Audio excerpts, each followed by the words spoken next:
December 16th, 1942, somewhere over the Solomon Islands. The belly of a B-17 Flying Fortress trembles with the relentless rhythm of 4 Wright Cyclone engines. Inside, 19-year-old Eddie Kowalski braces himself against the cold metal frame, both hands locked around the grips of his Browning M2 50-caliber machine gun. The gun bucks violently in his grasp, the vibration traveling through his bones like an electric current. Outside, dawn hasn't quite broken. The Pacific sky is a dim bruise of gray and violet when a shape slices through the horizon at Eddie's 10 o'clock. A Mitsubishi A6M0, barely 300 yards away, gliding across his field of view like a shark beneath waves of cloud. Instinct takes over. Eddie swings the gun, crosshairs locking on the enemy's fuselage, and squeezes the trigger. The M2 roars to life, 50 rounds per second, screaming into the void. Tracers streak through the air like orange comets. Every bullet misses, sliding past the Zero's tail. The Japanese pilot doesn't even flinch. He flies straight and level, untouched, while Eddie's ammo counter winds down to nothing. This wasn't incompetence. It wasn't fear. It was a truth shared by thousands of Allied gunners across every front. A truth that cost lives daily. Men were shooting courageously, but missing constantly. In January 1943, the U.S. Army Air Forces launched a major analysis of gun camera footage from missions over both Europe and the Pacific. The results were devastating. Trained aerial gunners were landing hits on crossing targets less than 4% of the time. That meant for every 100 rounds fired at a fighter sweeping across the sky, 96 vanished into thin air. A typical engagement lasted 8 to 12 seconds before the enemy pulled away or disappeared. The Browning M2 spat out 800 rounds per minute, 13 bullets every second. In a 10-second burst, that was 130 rounds. With a 4% hit rate, 5 might actually strike home. 5 wasn't enough to bring down a Zero, and certainly not a Focke-Wulf FW-190, whose radial engine and rugged airframe could soak up dozens of hits and still claw for altitude. The human cost was staggering. In 1943, the 8th Air Force flying daylight missions over Europe lost, on average, 188 bombers every month. Each B-17 carried 10 men. That's nearly 1,900 aircrewmen killed, captured, or missing every 30 days. Many of those losses came from formations unable to defend themselves effectively against skilled Luftwaffe interceptors. The gunners were doing what they were trained to do. Tracking, firing in controlled bursts, maintaining sight picture. But their enemy wasn't fear, or training, or technology. It was physics. And physics didn't care how brave you were. Humans are wired to shoot at what they see. You aim, you fire, you expect a hit. But in the air, the target was moving laterally at speeds exceeding 300 miles per hour. The bullet left the barrel at 2,900 feet per second, but even that wasn't fast enough to make time stand still. At 300 yards, 900 feet, the bullet needed roughly 0.31 seconds to reach its mark. In that time, a Zero traveling at 300 milliparsons had already moved 136 feet forward, 11 car lengths. The gunner aimed where the plane was. The bullet arrived where the plane had been. Empty air in between. This was called deflection error. The only solution was to aim ahead of the target, to fire into the space where the plane would be by the time the bullets arrived. It meant placing your crosshairs on empty sky and trusting that physics, not instinct, would guide your fire. In classrooms, it sounded simple. In combat, it was nearly impossible. At Laredo Army Airfield in Texas, home of the Army Air Force's Flexible Gunnery School, recruits spent months studying deflection charts, shooting from moving trucks at towed sleeves, practicing on mechanical trainers like the Waller gunnery trainer. But nothing on the ground prepared them for the chaos of air combat sotertid and born, the vibration, the deafening engines, the smell of oil and cordite, the terror of flak bursts turning daylight black. So Eddie does what every man in his position did. He fires again, and again. The tracers keep missing. The Zero slips away untouched. In the belly of that flying fortress, surrounded by the thunder of engines and the ticking of empty belts, hope and mathematics are locked in their quiet, terrible duel. Tuti-Tiorn, one that would define the air war for the next 2 years.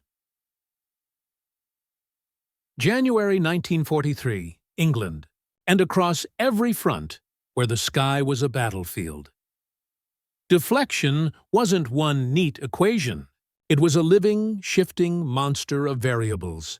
It depended on everything: the enemy's speed, the crossing angle, the range, the altitude, whether the target was climbing or diving, or whether your own aircraft was banking in turbulence or flak bursts.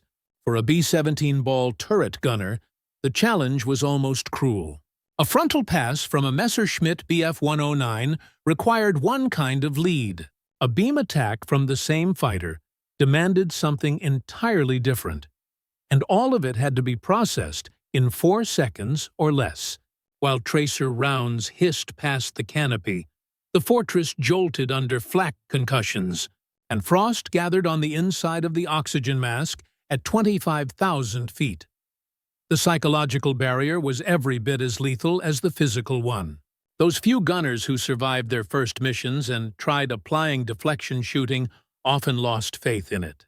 They'd aim ahead, trusting the charts, the training films, and watch their tracers carve harmless lines through empty sky.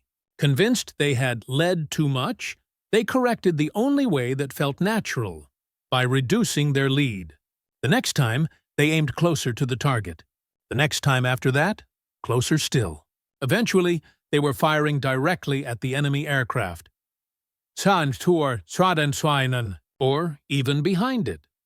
Gun camera footage from 1943 missions tells the same tragic story again and again.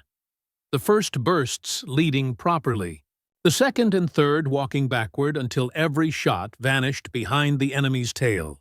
The result was predictable. The tracers missed, the fighters hit back, and the casualty lists grew longer.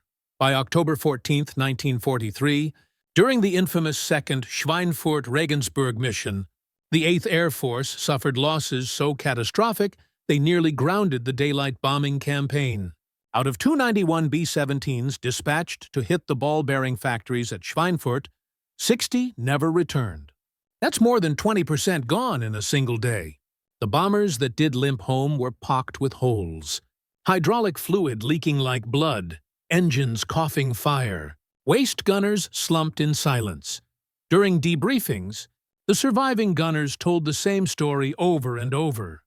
We were firing. The guns worked fine, but nothing hit. Something was fundamentally wrong, and if it wasn't fixed soon, the entire Allied bombing strategy would collapse long before the first fortress reached Berlin. The solution.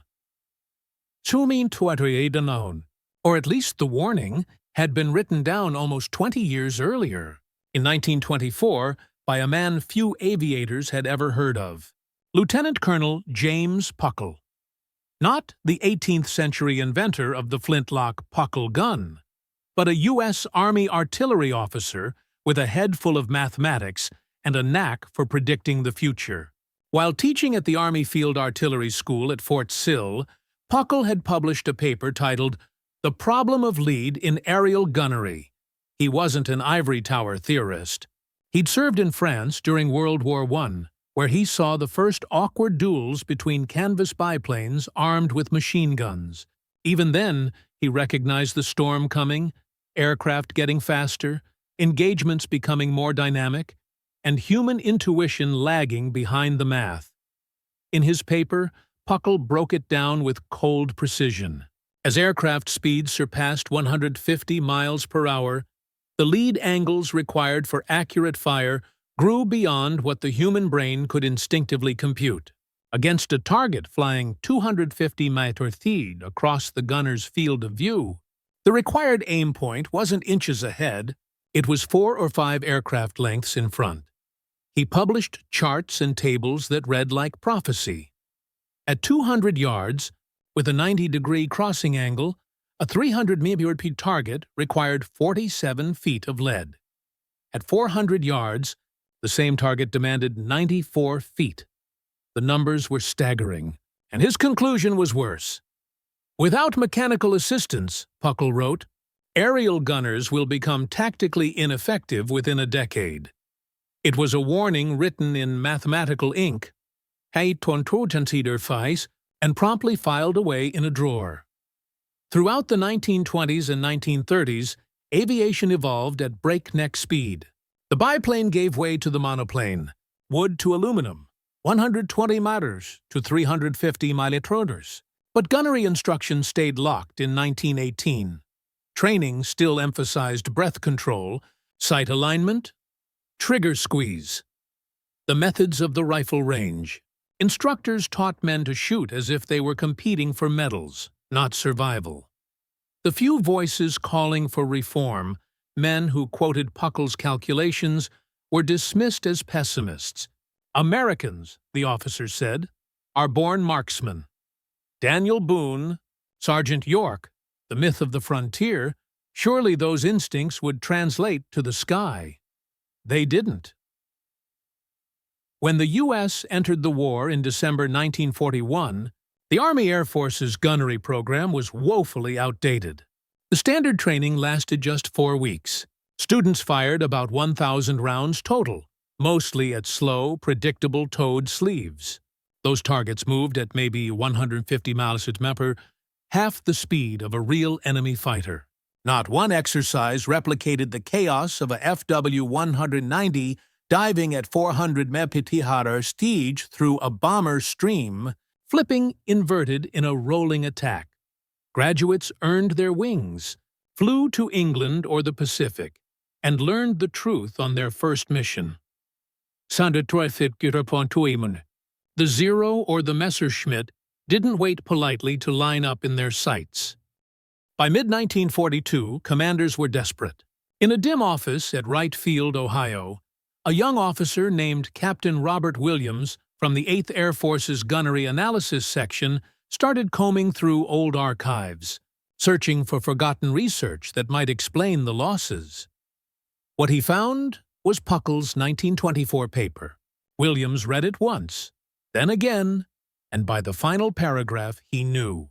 The lieutenant colonel had predicted this disaster 18 years earlier, down to the numbers. His equations still worked. His warnings had been ignored. That night, Williams drafted a memo to his commanding officer. He underlined 2 words. He knew. Puckle had seen it coming before the first B-17 ever flew. And now, hundreds of young airmen were dying because no one had listened. The question was no longer why the gunners were missing. The math had answered that brutally. The real question was, could anything be done about it? Expecting a 19-year-old under fire to compute trigonometric angles while a B-17 shook under flak was absurd. The human brain, even the best trained one, simply couldn't process lead angles, vector speeds, and crossing rates at combat tempo. But if calculation couldn't save them, maybe instinct could, across the Atlantic. The British had already wrestled with the same nightmare.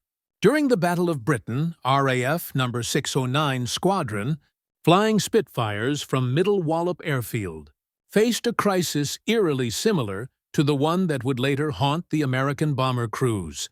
Their pilots were brave, their aircraft superb, but their guns were missing. In July 1940, Flight Lieutenant John Dundas,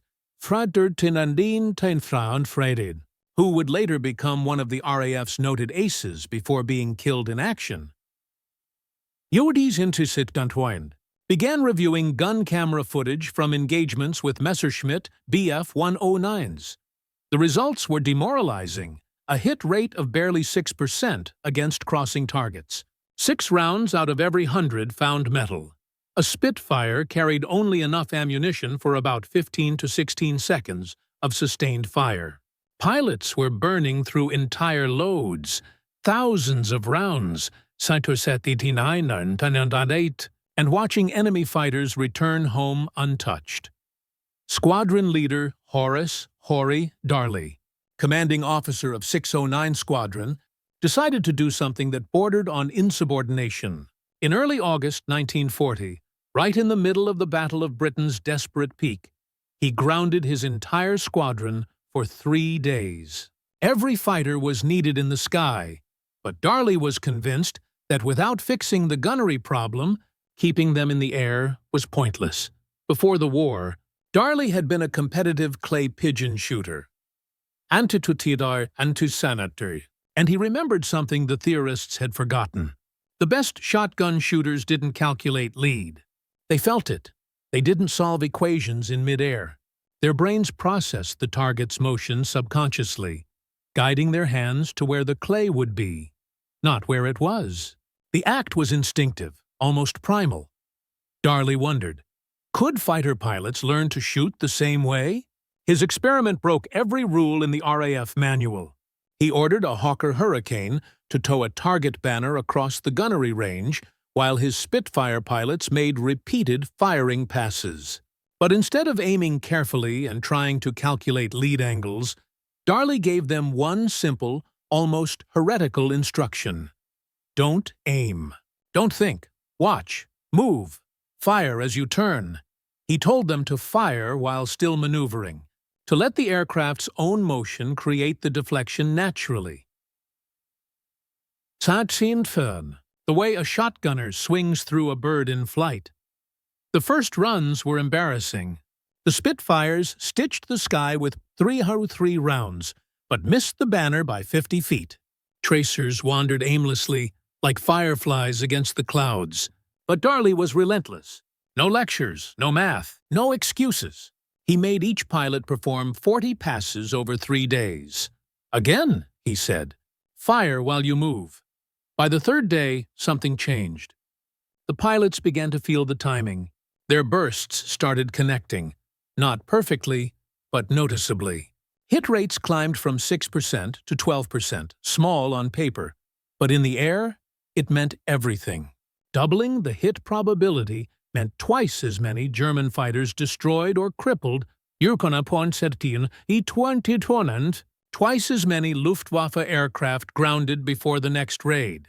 Darley wrote up his results and sent them to Fighter Command Headquarters on August 18, 1940. The same day the RAF would later call the hardest day of the Battle of Britain. His report carried a revelation that bordered on heresy. The best shooters are not those who aim the most carefully, but those who stop trying to aim altogether. The data supported him. The pilots who improved fastest weren't the peacetime marksmen with the best range scores. They were the ones who could abandon precision, who could trust their peripheral vision, their motion sense, and their gut. Darley argued that modern aerial combat had outpaced conscious thought. The key was to train the subconscious, to let the brain handle deflection like a baseball player judging a fly ball. An instinctive geometry no one can explain, but everyone can perform.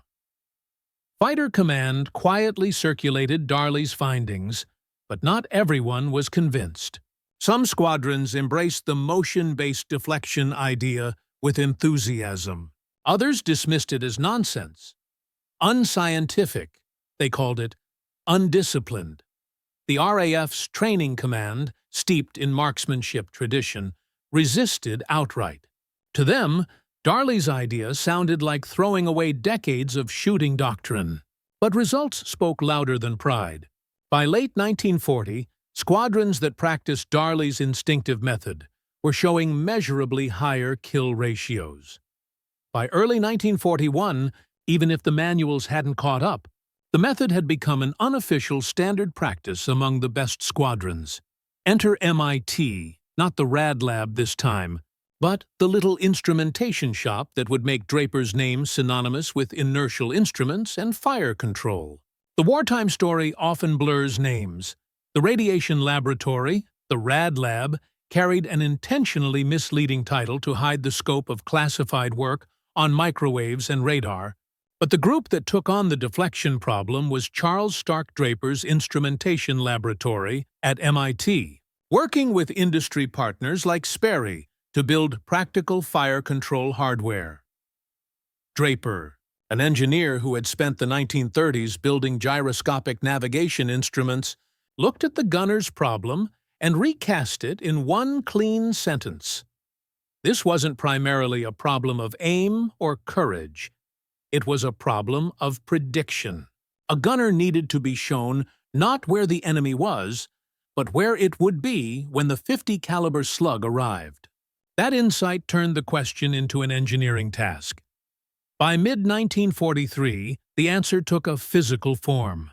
Early prototypes, the small rectangular shoebox proof of concept that Draper's shop built, smartphones, evolved into the gunsight Mark 14, a gyroscopic, reflector-type computing sight used first by naval anti-aircraft crews and later adapted across multiple platforms. The Mark 14 and its kin married a rate-of-turn gyroscope with a simple optical reticle and a manual ranging control, so the operator could tell the sight how far away a target was by matching a reticle to the target's wingspan. In short, the sight sensed angular motion, you told it range, and the internal mechanical network, cams, gears, and linkages, an analog computer made of metal, calculated the lead and projected a corrected aiming mark into the gunner's field of view. That wasn't magic. It was engineering that did in milliseconds what a human brain could not do under combat stress. The mechanism ran continuously, updating dozens of times per second, compensating for angular velocity, range, and known ballistics to float a lighted aiming point ahead of the target. Instead of instinctively pointing at the enemy's fuselage and waiting for mathematics to punish them, gunners could place the reticle on the glowing dot and let the mechanism do the predicting. Field testing vindicated the idea.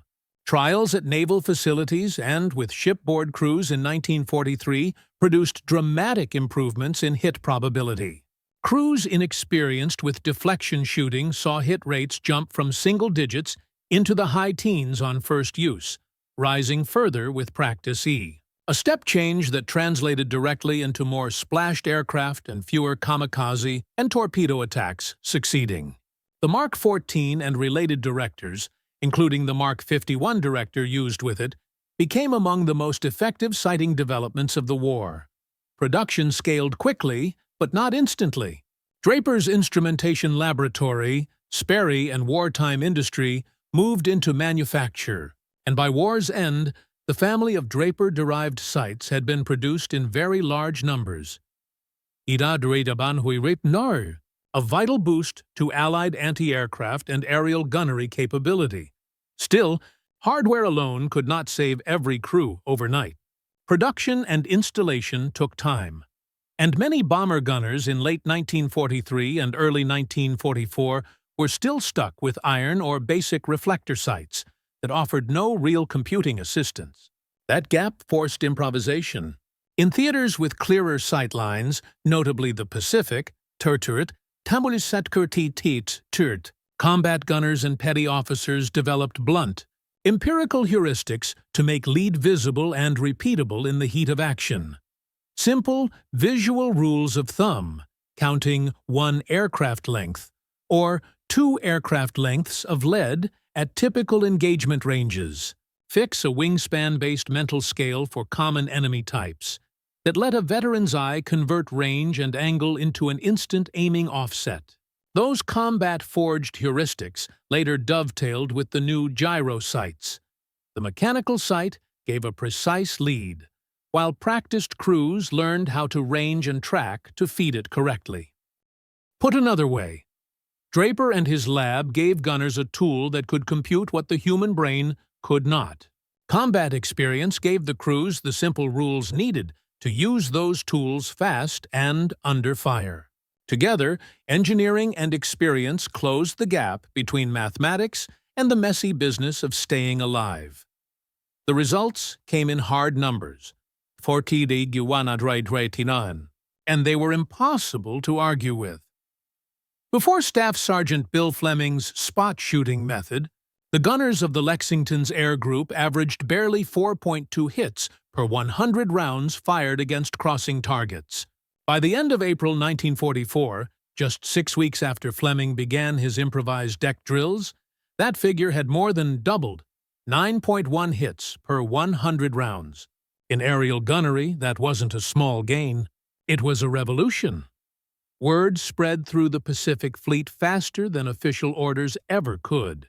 By May 1944, variants of Fleming's technique were being taught aboard the USS Essex, Enterprise, and Bunker Hill. Each ship's gunnery officers added refinements of their own, slight adjustments for weapon mounts, sight types, or engagement ranges, but the heart of the method remained intact. Give the gunner a visual rule, not a mathematical one. No one cared about 0.3 seconds of bullet flight time or angular velocities. What mattered was what the eye could measure in an instant. Lead by 3 plane lengths. Fleming's insight worked because it matched how the human visual system truly functions. Our brains excel at comparing relative sizes. We can judge how big something looks against another object. But we're terrible at estimating absolute distances.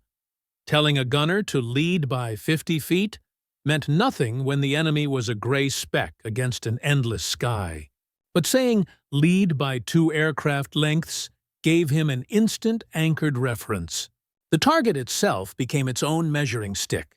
The Zero's wingspan, its fuselage, its silhouette, all familiar shapes burned into memory, turned into range markers. Now, the gunner didn't need to think. He just had to see. By mid-1944, the U.S. Army Air Forces began formalizing the same principle under a different name: radius of action shooting. Technical bulletins and gunnery manuals started to include new diagrams showing lead distances as multiples of target size: 1 wingspan, 2 fuselage lengths, 3 lengths for beam shots. The 8th Air Force Gunnery School at Lavenham, England, rebuilt its entire curriculum around the concept in June 1944. The results were immediate. Bomber loss rates, still painfully high, began to decline. In October 1943, the average mission cost 5.2% of all aircraft dispatched. By July 1944, that figure had dropped to 3.4%. It was a small percentage on paper.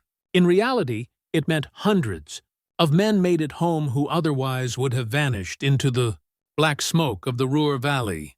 But teaching the technique and executing it in combat were not the same thing. Psychologists, embedded within the Army Air Forces in 1944, began documenting a disturbing pattern. It wasn't lack of knowledge. Every gunner could recite the proper leads flawlessly during classroom reviews. The problem was that knowledge evaporated the instant the enemy appeared. Under combat stress, instinct hijacked training. Captain Harold Klein, a military psychologist stationed at Bovingdon, analyzed dozens of gun camera films paired with post-mission interviews. He discovered a recurring phenomenon he called threat fixation collapse. Gunners began engagements using proper deflection, their first bursts leading perfectly. But as the enemy fighter closed, as cannon flashes blinked and tracers streaked directly toward them, their aim crept backward frame by frame until they were firing at the target or even behind it. The more imminent the danger, the faster the collapse occurred. In head-on attacks, where the combined closing speeds could exceed 500 miles per hour, the gunner had perhaps 2 seconds before impact. 2 seconds of terror, and training dissolved into the most primal reaction of all. Point at the threat and shoot. The only way to beat the brain's instincts was through repetition.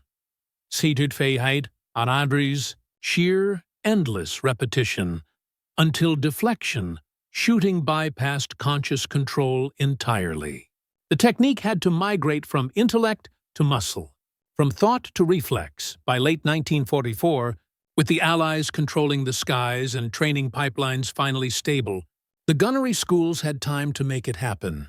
The 4-week crash courses of 1942 were gone. Training now stretched to 8 weeks, then 10. And each trainee fired more than 5,000 rounds, half of them at moving, high-speed targets. At the Naval Air Gunner School in Jacksonville, Florida, instructors introduced a new kind of realism. They mounted real .50-caliber machine guns on powered, rotating turrets and towed targets behind high-speed boats, racing across the water at up to 60 miles per hour. The boats weaved unpredictably, while trainees engaged them in 50 to 70 passes per day. No lectures, no corrections, just shooting, adjusting, and shooting again. The subconscious learned what the conscious mind could not. Feedback loops replaced theory. By feel and instinct, gunners began to find the rhythm of deflection. Tinuwadan Tidrit, the invisible geometry of air combat made tangible through practice. Combat footage from late 1944 and early 1945 reveals something remarkable. Gunners who survived 30 or more missions displayed unshakable aim discipline, even under murderous pressure. When a FW-190 screamed through the formation, cannon fire glittering from its wings, these veterans didn't flinch. Their hands maintained perfect lead automatically. Many later admitted they were sure they were going to die in those moments, but their hands didn't care. The muscle memory overrode terror. They had achieved a state Japanese swordsman once called Mushin, no mind, where skill and instinct fuse, and action happens without conscious control. It was the highest form of mastery. And it came too late for too many. Because training like that required time, ammunition, and aircraft, luxuries that had been unthinkable in 1942. The mathematics of war were cruel. For every Eddie Kowalski who reached Mushin, dozens never made it past their 5th mission. Still, by 1945, the men who did survive, armed with instinct, repetition, and physics finally tamed. Soribith had transformed aerial gunnery from a desperate gamble into a deadly science. The arithmetic of war never balanced neatly. If it took 5,000 rounds and 10 weeks to shape one expert deflection gunner, but the bomber offensive needed 50,000 of them in half a year. Compromise was inevitable. Most airmen never reached true instinctive mastery. They hovered in the uneasy middle ground of conscious competence, able to perform the technique when calm, when conditions allowed thought, but collapsing under the surge of adrenaline when the tracers began to fly. Their knowledge existed, but it lived in the mind, not yet in the muscle. The result was an invisible hierarchy within every bomber formation. Not all defensive firepower was created equal. One fortress bristled with veterans, men who had survived enough missions to shoot by reflex, while the next carried green crews who still needed to think before pulling the trigger.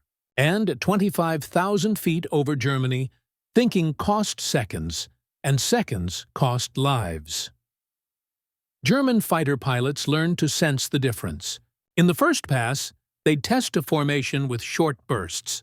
If the return fire was hesitant or scattered, they pressed the attack. If it was tight, immediate, and precise, they veered away. Survival for both sides was a matter of reading human skill, or the lack of it. In an instant, the deflection revolution.